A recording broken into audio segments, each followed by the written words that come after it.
welcome to another episode from Tailors with Love. I'm here with my good friend Jonathan Sothcott, now author of the Jermyn Street shirt.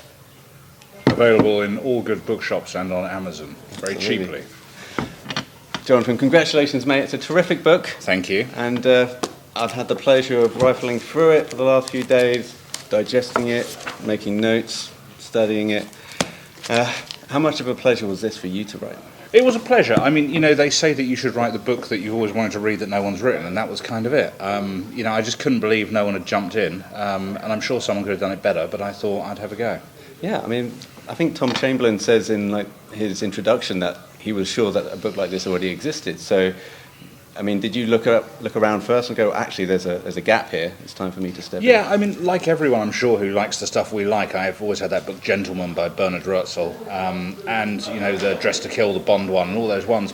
And there were plenty of Savile Row books and books about individual tailors, but there just wasn't one about Jermyn Street, and it's always been my favourite street. You know, it's always been my favourite London street for at least 25 years, so it just seemed like a good thing to do. And, you know, unfortunately, I chose to write a book about formal shirts the year the world went into wearing pyjamas to work, but, you know, can't win them all.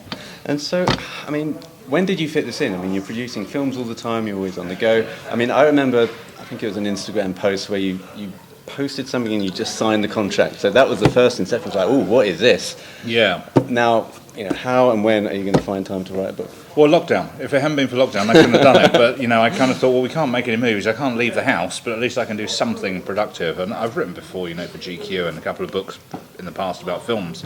And I just thought, you know, if I don't do it now, I'll never do it. Yeah. So I did it.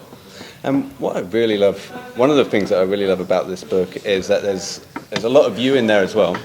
Yes. Sorry about that. A lot of no. I mean, there's like personal stories. There's Doug Hayward coming to your birthday party, for example. But it kind of intertwines this marriage of film world, tailoring, and the relationship between actors and their tailors as well. So I think that kind of alchemy is something that only someone like you could have put together. I guess, I mean, it's combining my two great loves, obviously, and I love the interview you did with Del, you know. Delroy Smith. Yeah, what a great guy. I mean, I've known him since I was a teenager, and it was nice. I really enjoyed that. It was a real walk down memory lane. You know, I feel like we're sort of dying members of a very exclusive club that hasn't been preserved at all. And like you said on that thing, you know, if Doug had been around in the age of the internet, he would be this cult sensation. But it's not, and it's really weird and it's really sad. And I hope it changes. Well, I mean, that's what I said to Delroy Smith, who, by the way, who worked for Doug Hayward for about 10 years, I think. People like Delroy and yourself are the gatekeepers for these memories, and you know, without these and without kind of documenting and getting them down, and I feel like there was a lot of that done in this book as well. So, you know, some nice memories. There's a lot of Bond in here for Bond enthusiasts. Yeah. How hard was it to not write about Bond, for example? Like, I mean, this could have been an entire book about Bond. I was very lucky that Mark at the History Press is a big Bond fan, so indulged me for that. But also, every single shirt maker on Jermyn Street said to me that the biggest retail hook they have is James Bond. Everyone is there either looking for Sea Island or turn-back cuffs or any of those things, and that's what gets people in. You know, Bond is the best barometer for men's sort of smart clothing there is, as we all know. And people ultimately are still looking for that after all this time. Yeah, and it's replete with beautiful images, not just images of Bond, but images of the shirts, and you know, so many different facets like collar stays and close-ups. It's kind of the book that I wanted to have. Well, you've done yours. I've done mine, but you've done the book I wanted to do, and I've done the book you wanted to do, so we've swapped. The photos. So maybe you can talk about the outlay of the book. Yeah, well, it was a lovely surprise for me. I mean, I took Rick Esch, who's the social media editor and photographer of The Rake, down to Jermyn Street for a couple of days, and he took some amazing pictures. And then the guys laid them all out, and I said a couple of comments of, you know, maybe that's not that and that's not this, and it's amazing. You know, it's really nice for me, sort of micromanaging every facet of a film production, to let other people do the heavy lifting. You know, I kind of wrote it and sent it off, and then it came back to me, and it was nice. It was nice not to be sort of, you know, doing the call sheet. Yeah, no, excellent. And how much do you learn on the job when you're writing a book like this? Because there's stuff that you have to introduce people to, like describing some of the fabrics and the history of some of the brands and some of the tailors, etc.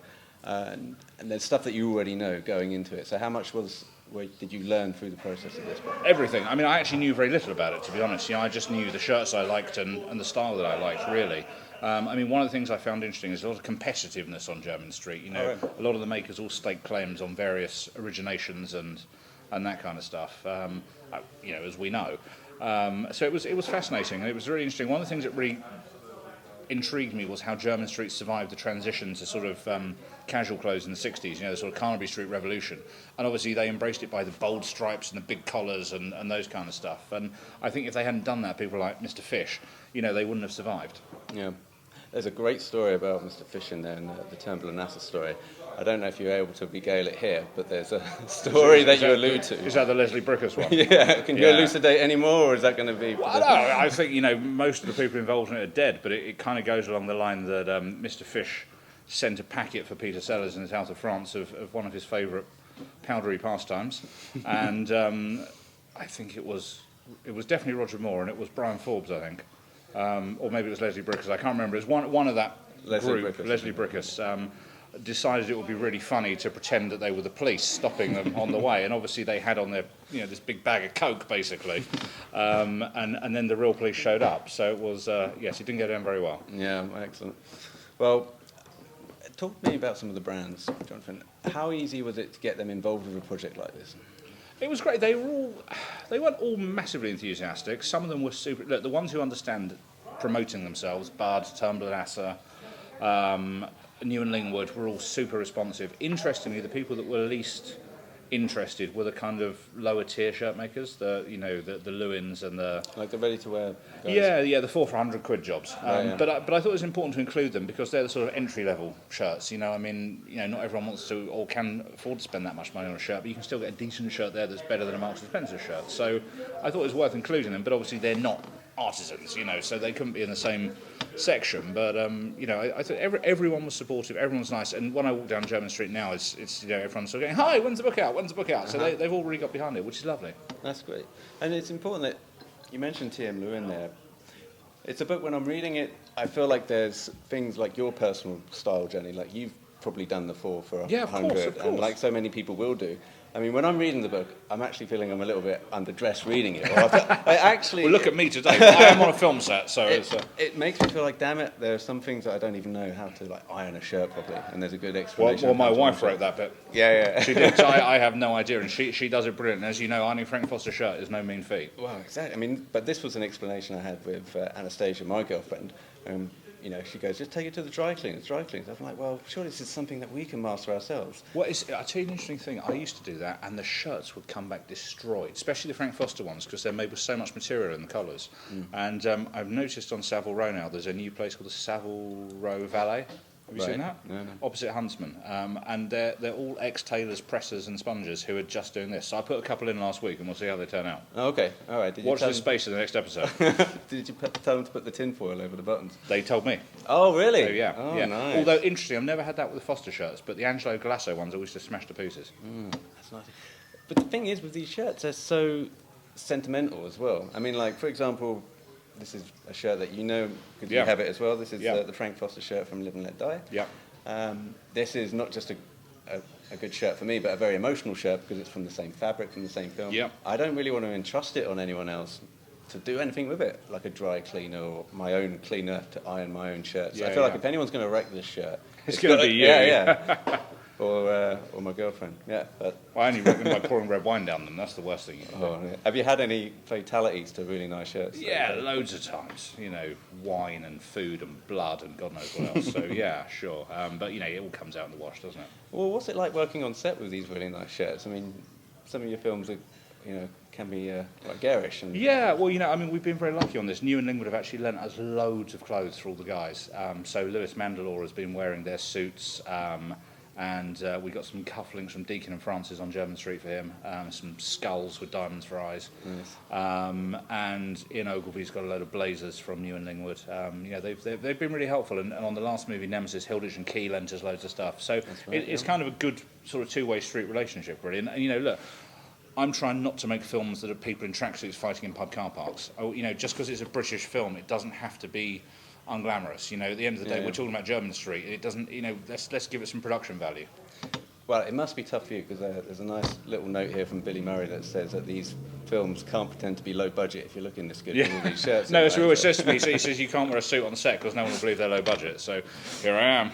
Well, I mean, that's just one story from the book. There's so many other nice personal stories in the book, but there's also great things to learn and take away. And you might think that you know everything about shirts, but then there's also some things that can sneak up on you, like the silk, for example, like the Chinese keeping the silk for a secret for a million years and didn't want anyone to know about it. And it's, you know, these little nuggets of information that kind of blindside you in a way, and that's what I really enjoyed about your book, Jonathan. So thanks for writing it, mate. Well, thank you for reading it. I mean, you're way ahead of me already.